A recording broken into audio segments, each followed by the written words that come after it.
The Huntmaster's voice, smooth and confident, echoed in the data logs of the Korthai command ship orbiting above Earth.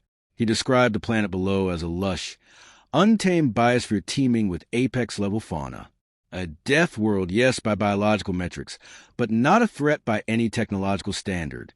Primitive communications, fragmented planetary governance, and weaponry 2 centuries behind galactic standards. It was, by all accounts, perfect. The Korthai elite hunting caste, warriors bred across generations for sport and conquest, had rarely found such a combination of beauty and danger. Earth promised chaos, and chaos made for worthy trophies. The idea of hunting sapient prey had always been forbidden in principle. But Earth was classified as pre-contact, unclaimed, and its dominant species hadn't achieved faster-than-light travel. By Korthai law, anything beneath the stars without interstellar recognition was game. So they came. Their ship pierced Earth's upper atmosphere, without alerting human defenses, cloaked and filtered by advanced camouflage. They selected a location based on thermal satellite scans. Alaska, isolated, wild, and barely populated. The frozen north would limit interference and highlight the skill of the hunt. They disabled a handful of surveillance satellites with pinpoint EMP bursts. Within an hour, they had landed in silence. The team consisted of 8. All veterans. All killers. Each wore adaptive thermoplasmic armor that adjusted to temperature and terrain. Weapons ranged from particle lances to smart pulse darts. Drones, hovering silently, began mapping terrain. The lead hunter, Varash, declared the beginning of the hunt. They set off into the trees, convinced of their superiority. They didn't expect resistance. The first sign was minor. A trail they followed led to nothing. Footprints ended abruptly. The animal they chased, some species of horned quadruped, had vanished, as if lifted from the snow. They blamed weather. Then they found a snare. Simple, crude, and brutally effective. One of their drones was caught in it. Its systems fried from a concealed electromagnetic pulse triggered by pressure. They laughed initially. Primitive humans using electromagnetic pulses. How quaint. Then the other drones failed, one by one. The forest canopy had proven denser than expected, and their own systems couldn't maintain reliable signal under constant atmospheric interference. The planet's magnetic field spiked inconsistently. Interference maps were outdated. Their technological advantage was slipping. Still, they moved forward. They scanned, they mapped, they tracked. Eventually, they found him. The human was alone, walking along a frozen ridge, rifle strapped to his back.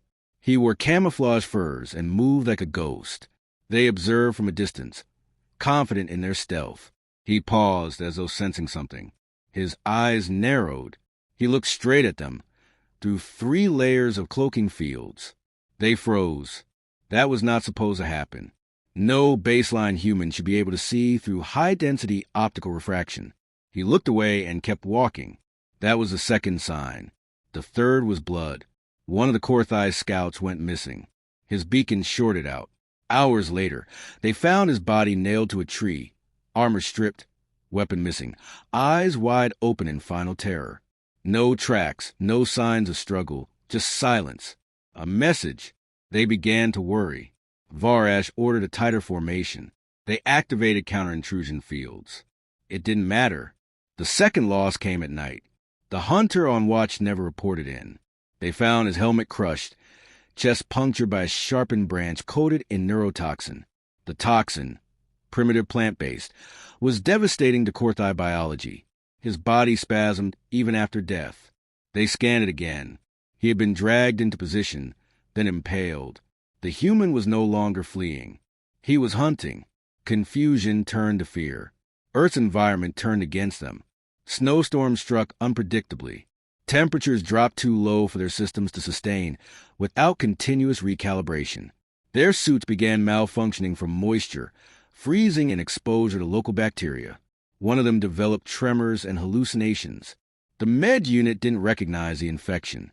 Varash initiated fallback protocol. The ship would send a drop retrieval in 36 hours. Until then, they had to survive. But survival wasn't guaranteed. A voice pierced their comms, human, male, fluent in Korthai. Cold enough for you? It was impossible. Their language was secure. No human had access. The voice repeated, this time from a different direction. One of them fired blindly into the trees. A trap detonated, spraying acid across his legs. He screamed until he choked on blood. Varash ordered silence. Radio silence. Sensor blackout. They moved low, slow, together. Still, the traps came. Still, the whispers followed. One by one, they fell. A dart in the eye. A wire to the throat. A tree collapsed, crushing limbs. They weren't in control. They had never been. Earth was never theirs to conquer. It was a crucible, and they were failing. 3 of them remained when they stumbled into the ruins of a campsite. Human-made, deserted, filled with signs of strategic abandonment. On the wall, smeared in ash and blood, was a message. You wanted a hunt. You found a war. The youngest among them cracked. He ran. No one stopped him. He was dead within minutes. Found suspended upside down from a tree, his limbs neatly broken, his weapon missing. The last 2 tried to hold position. They built fire, reinforced shelter, activated every remaining defense protocol. Motion sensors detected nothing. Sound filters caught only the wind. They took turns sleeping in 30-minute intervals. It didn't help.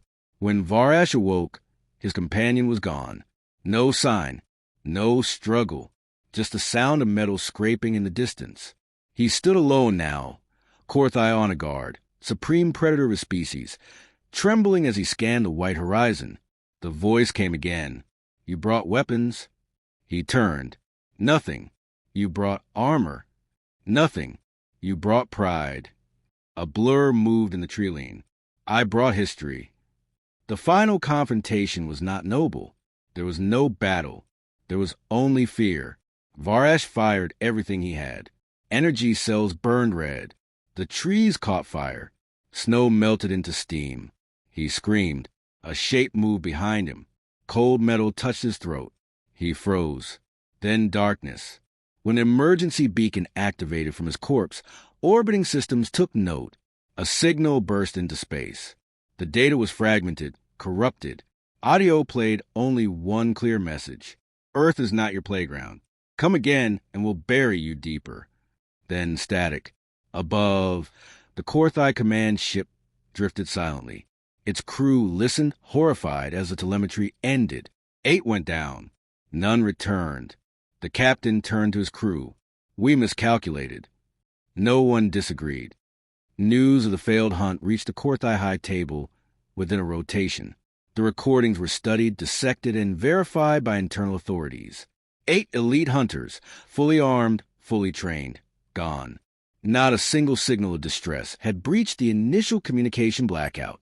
All that remained were audio fragments, telemetry bursts, and a simple warning embedded in the corpse beacon. Earth was now labeled as a red zone contact world. But the Korthai caste system was built on conquest. Admitting defeat was not only unthinkable, it was heresy. Within days, another mission was authorized. Not a hunt this time, but a sanctioned assessment. A military detachment cloaked as observers, dispatched with precision. They would scan, analyze, identify the anomaly. If necessary, they would retaliate. The vessel chosen was not covert.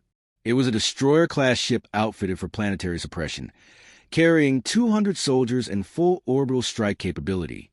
It arrived above Earth cloaked in higher orbit, tracking weather systems, satellite activity, and regional broadcast networks. All initial scans pointed to what the hunting party had believed. Humans were primitive, compartmentalized, underarmed. Still no planetary shields. Still no unified command. And yet, the data conflicted. Weather systems behaved abnormally. Heat signatures shifted without cause. Artificial interference affected long-range scans. The officer in charge, Commander Zareth, took no chances. He ordered drones to deploy. The first wave malfunctioned on entry. Static fried the sensors. A few reached the surface, then vanished. The second wave returned fragmentary footage. Ghost towns, abandoned roads, cities seemingly evacuated. In some footage, humans appeared to look directly at the cameras before the feeds died. Zareth initiated ground recon. A squad of 20. They were dropped into varied regions across the planet.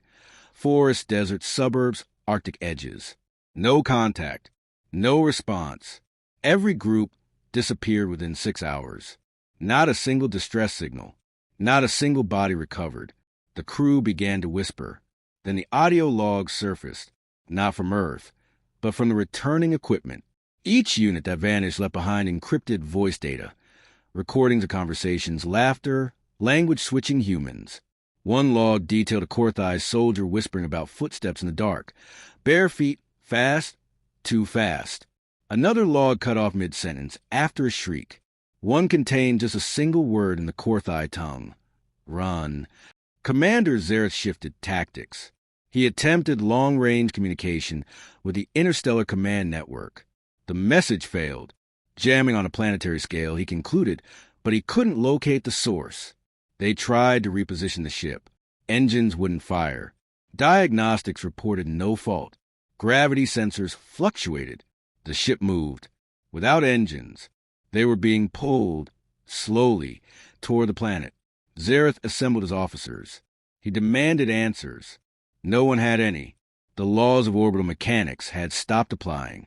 One by one, systems degraded. Power reserves fluctuated without logic. The artificial gravity began shifting. Internal climate zones reversed. Cold zones heated. Heated zones froze. Several crew members began hallucinating. One saw a human crawling on the ceiling. Another claimed to hear whispers in Old Korthai, words long dead from common use. A technician walked into the airlock and purged himself into space, eyes wide and smiling. Descent began. The ship, crippled and confused, fell without control. Not fast, but steadily. Surface protocols kicked in. Emergency buffers tried to stabilize. They failed. The vessel landed gently. No damage. No fire. No resistance. The silence was worse. Doors wouldn't open. Communications went dark. Environmental controls flatlined. Then the lights failed. The crew stumbled through corridors, tried to reach control hubs. Weapons vanished. Ammunition cases were found open and empty, with no breach marks. The hangar bay, empty. All landing craft gone. When they finally breached the outer door, they found themselves surrounded by trees. Thick forest. No visible horizon.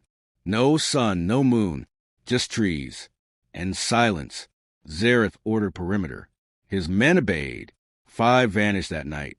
The rest heard them screaming, but couldn't find them. The next day, they found armor bent backward. No trace of blood. One suit had teeth marks. Human-shaped, but far too large. Zareth made his last command entry that day. It was recovered years later in a corrupted data box. In it, his voice trembled as he spoke. This planet bends rules. It warps certainty. We are not on Earth anymore. We are inside it. A reply was received, though no one admitted sending it. Now you understand. No one knows how the ship returned. One day it was just there, in orbit, floating dead. No power, no signal. Every surface inside scorched black. The crew gone. Not dead. Not skeletons. Gone. No DNA. No remains. Only one message scrawled across the bridge in a language not native to the Korthai. You open the gate. We walk through. The Galactic Assembly convened within hours. An emergency declaration was issued. Earth was not to be approached, not scanned, not provoked. All data regarding the planet was sealed. Access was restricted to Class Sigma security clearance and above. Several species protested. They demanded answers. The Korthai remained silent. But not all silence is agreement. Other species had observed. Traders, smugglers, fringe explorers, they'd seen something. Heard rumors. A freighter from the Phyrexian belt claimed to have intercepted human broadcasts. Strange audio bursts buried in forgotten frequencies. Laughter, distorted and metallic. Others reported signals from deep space. Patterns of old Earth music playing at impossible decibel levels. Then cutting off mid-beat. One signal played nothing but a single human phrase on repeat, broadcast at galactic standard intervals. This world bites back. An independent researcher named Karas, began to dig deeper. He analyzed the Korthai data leaks, looking for discrepancies. He discovered an anomaly. Earth's planetary core had shifted subtly every time a foreign vessel approached, as though responding. No other planet did that. He correlated pulse scans from fringe probes.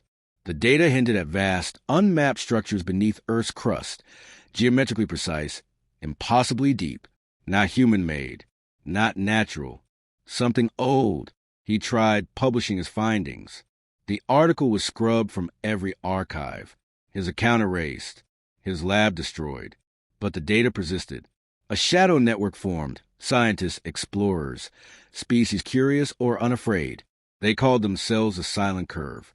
They pooled resources, built stealth ships, and launched the first civilian deep scan attempt. The vessel, codenamed Whisper, reached orbit, launched a deep probe, and sent data back. The data lasted 13 seconds. In that time, it mapped a subterranean pattern across Earth's surface, massive, ancient, and alive. A lattice of something that pulsed with a signal. The signal was not random. It was breathing. The Whisper was lost. Not destroyed, forgotten. Its registry vanished. Its creators denied its existence. Everyone involved in the mission either disappeared or committed suicide within a month.